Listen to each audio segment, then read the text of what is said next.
Hello, this is Mike from cidercatering.co.uk. Today, instead of a hack, I'm going to do a recipe. So I've got a fillet of pork, so pork tenderloin. I'm going to brine it with Fennel Bay. I'm going to make a cider mustard sauce with it, and I'm going to do roast new potatoes. So I'll show you how to trim up the pork, how to brine it, how to cook it, potatoes and the sauce. It's all fairly simple, sounds nice, it is delicious. So let's get going. Okay, so this is the pork tenderloin. So it's a lovely cut of pork. There's no fat in it at all, so it's really lean. It's really cheap as well, and I really like it. It doesn't need a lot of cooking, just because there's no fat in it. It can go dry, so just be careful when you're cooking it. But I'll show you how to cook it nicely. What I'm going to do first, there's like this sinew stuff on top, so I'm just going to get rid of that. So what I need to do is just get my knife underneath it at one end and come up, and then you can see I've just got the bit there, and then just slice and get through. Now, I mean, if you don't do that, it's not the end of the world, but it's that's going to be really chewy. It's not going to be nice to eat, so I'm just going to take the bits off. So just get your knife in under it. You don't want to lose a load of pork, but at the same time, it needs to be quite nice. So there we go. So that'll do.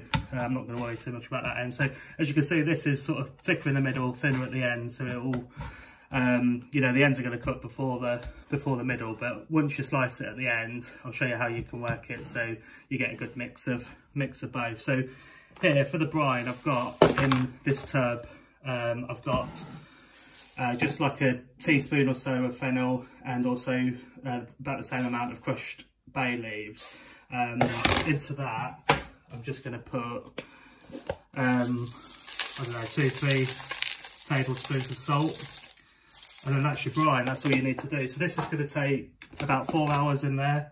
I'm going to cut this in half, actually. I'm going to cook it in 2 pieces, just so it brines a bit better. You can use a wet brine, which I'll do on another video, but the dry brine for the pork, I think, works really well. So what you do, get it all nicely coated, get it all the flavour in there. Just leave it in this salt, in this brine, for 4, 5, 6 hours. It's not days on end. It's, you don't want to leave it too long. I'd say probably 6 hours is the most.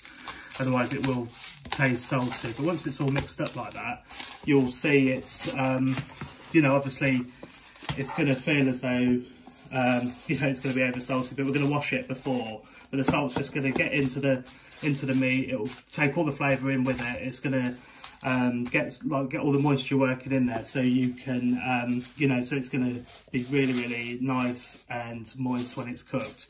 So I'm going to set this in the fridge. I'm going to give it 3 or 4 hours.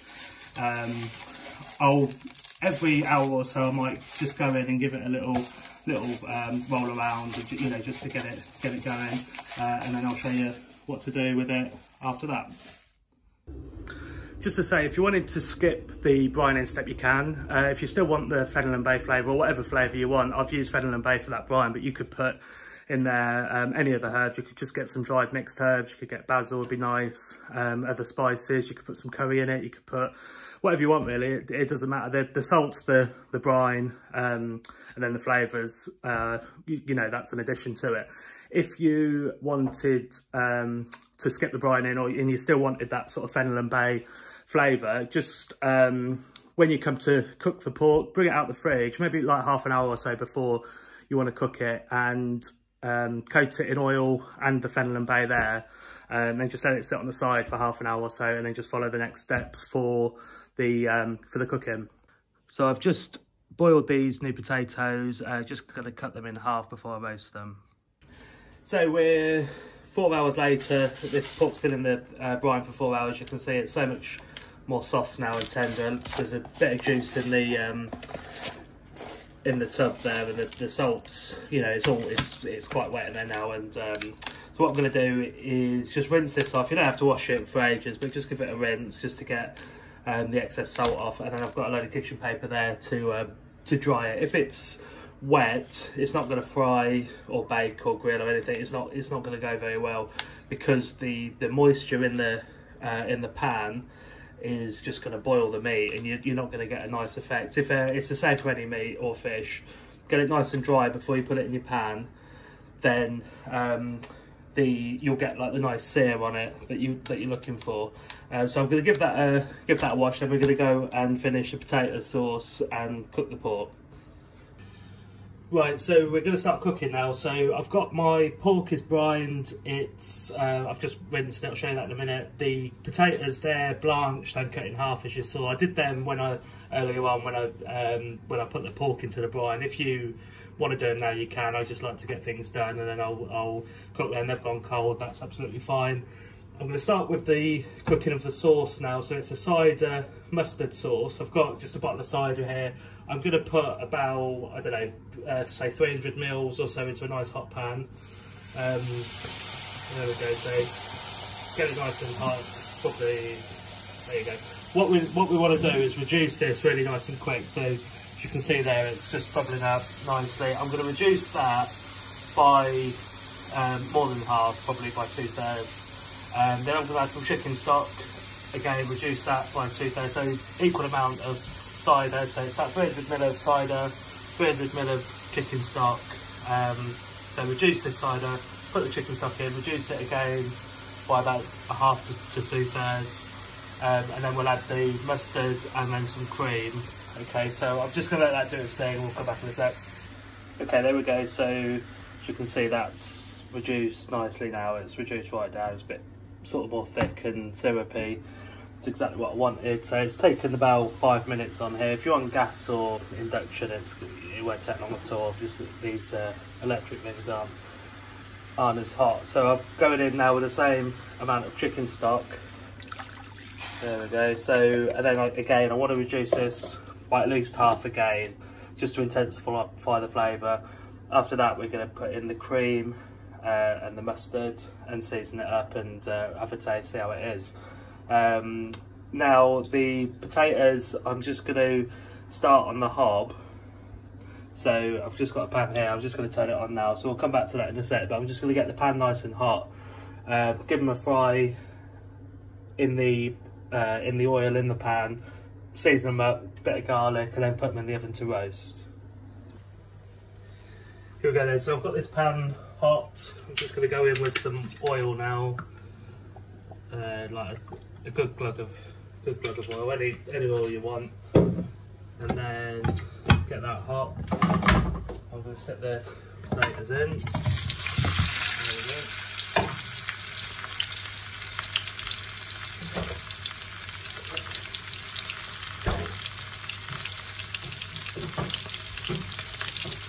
Crush a garlic clove, just get that in as well. There we go, and a bit of salt. That's what you need really for them. So I'm going to toss them in the oil there so they get nice and hot. Just to start them on the top and then put them in the oven, just so they can get a good bit of heat through them, get a good coating on the oil, or onto the oil, and then we can get them into the oven. They'll probably take I don't know, 15 minutes or so, I would imagine. So I'm going to sit them in now, 200 degrees, just in the same pan so it keeps the heat. And then the sauce, so we've got the cider and the chicken stock in there now. It's just started to reduce, bubbling away, so we'll just give that another couple of minutes and then we'll come back and finish the sauce. Okay, so sauce has reduced again, looking good. I've got the cream to go in now, so I've got same quantity again of cream. I'm just going to pour that straight in. That's out the fridge, so obviously it's going to have to come back to the boil. Also got a couple of spoons of whole grain mustard, a couple of big spoons there. I'll just use the rest of that. That'll give it a nice flavour. I need to give that a stir now. So what's going to happen now? You can see already it's starting to thicken, but as the cream reduces, it will thicken the sauce, but also the mustard acts as it sort of emulsifies the sauce as well, so that will thicken it as well. So that as it comes up to the boil again, just reduce it a little bit more. So that's going to be your sauce there. It's going to be incredibly rich. It's going to be acidic with the cider. It's going to have a nice hit with the mustard. Just a bit of salt. yeah, it's going to be that's going to be delicious. So we're just going to bring that to the boil again. Then that can just sit and tick over while we cook the pork and finish the potatoes, and then the dish will come together lovely. Little side note for this: when you put the cider in and the stock, just keep it on full whack. Reduce it really nice and quickly. The quicker you can reduce it, the better. When you've got the cream in, bring it up to the boil as quick as you can, but then turn it down. So as soon as you start to see those bubbles, just turn it down half flame or so, and just let that reduce a little bit slower. The cream won't split in this, or it shouldn't do at least, but it's just, you know, it's best to be safe and sorry, and it's going to give you a better sauce, a more white sauce.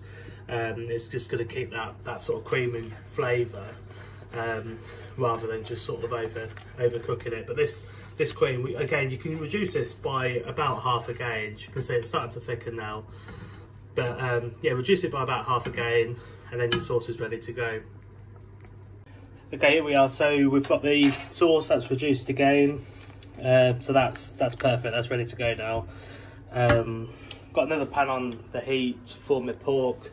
You can see that there. So it's sort of changed colour a bit. It's I've just dried it off, as I said, from that brine, but that's ready to cut. It's perfect now. It's nice and soft, tenderised, full of flavour. That's going to cook up lovely. I'm just going to give this sauce a little taste now, just to see if we need to do anything more to it. You can see the consistency of that is just right. You know, it just cuts your spoon. It's just nice. Let's have a go. It's perfect. Absolutely banging, that sauce. That, like, you could drink a cup of that sauce and I'd be quite happy. That's a good sauce there. Let me put this camera down. Right, so we've got the oil going in. I love cold pressed rapeseed oil. I use it for everything, and that's what I've used all day today. So just get the pan nice and coated. Then we're going to go in with the pork. I'm not going to season the pork; it's already been brined. Nice hot pan. And what I'm going to do, I'm just going to brown it all over on each side, and then just put it in the oven. It's not going to take that much at all. As soon as it's cooked through, you don't, like I said earlier, you don't want to overcook it. It's full of, there's no fat in it. So if you overcook this, it's going to go dry really quickly. Brining it helps. I should say, like, if you want to brine or not brine, it doesn't need to be tenderloin you use. You could use a pork chop. They're easiest to cook in the sense that, because you've got your fat there, it's they don't tend to go to dry. But especially, like, you could brine your pork chop, and that's going to give you an amazing result as well. I just like I say, I just like these tenderloins, just how they are. They're really lean. They cook really nicely. They slice up nice. So I'm just going to get that. So I'm just going to leave them there for maybe a minute or two. Give it a flip, get it brown on all sides, and then chuck it in the oven. So there we go. So just been just searing it on all sides, as you can see. There's a nice bit of caramelisation going on there. Don't forget the ends as well. So just pick them up. Get a nice bit of browning on the ends. If you stand them up, that's the bonus. Sometimes you can't. Yeah, get it all going. If you're using pork chops, put the fat side first, so you stand them up on their ends first, just get a bit of fat rendering, because that's when the pan's at its hottest. So it'll cook your fat nice and even. So there we go, I think that's going to do us. I'm going to put these in the oven, probably, I don't know, you can see there how spring it is. It's obviously raw in the middle. That was a little bit more done. I think about 6, 7, 8 minutes, and they're going to be perfect. So I'll stick them in, I'll let you know how long they've taken, and then we'll have a look when we slice them up. Okay, here we go. So we've got the sauce there, looking really good. You see it's just ticking over now. You see the thickness of it. You know, that's just what you want. So you just pull your spatula through, and it just sort of, it leaves a trail as it goes. That's absolutely ideal.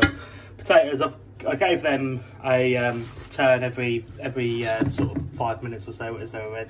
Took 15 minutes. They're really nice. They're really scented with garlic. You can really taste that or smell that garlic coming through from there. So you don't eat that. I'm going to put those potatoes onto some kitchen roll just to dry them off a little bit, and then let's have a look at our pork. We'll pull it out. I think we're going to be about there with this as well. This has been 8 minutes now.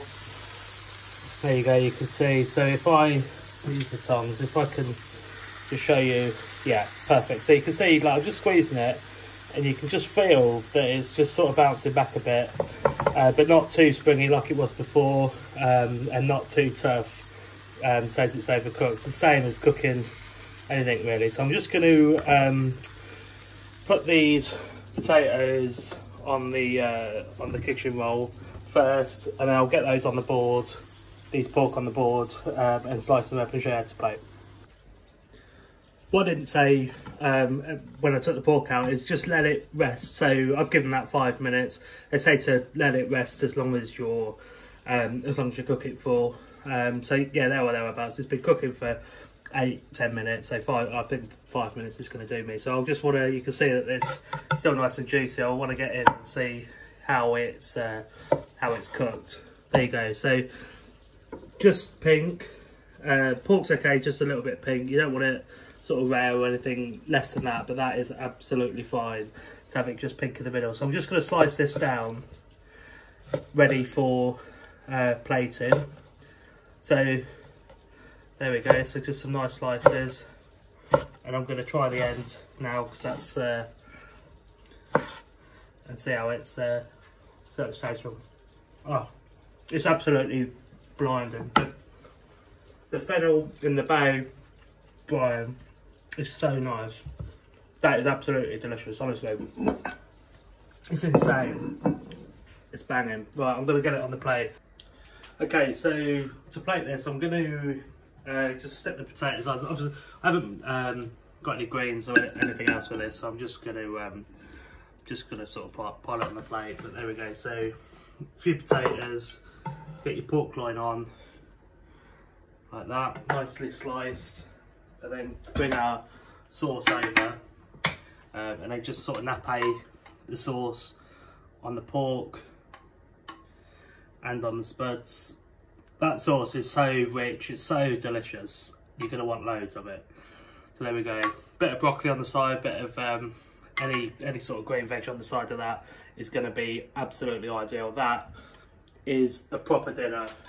Okay, I hope you enjoy it. I hope you have a cook of it. If you do, let me know below.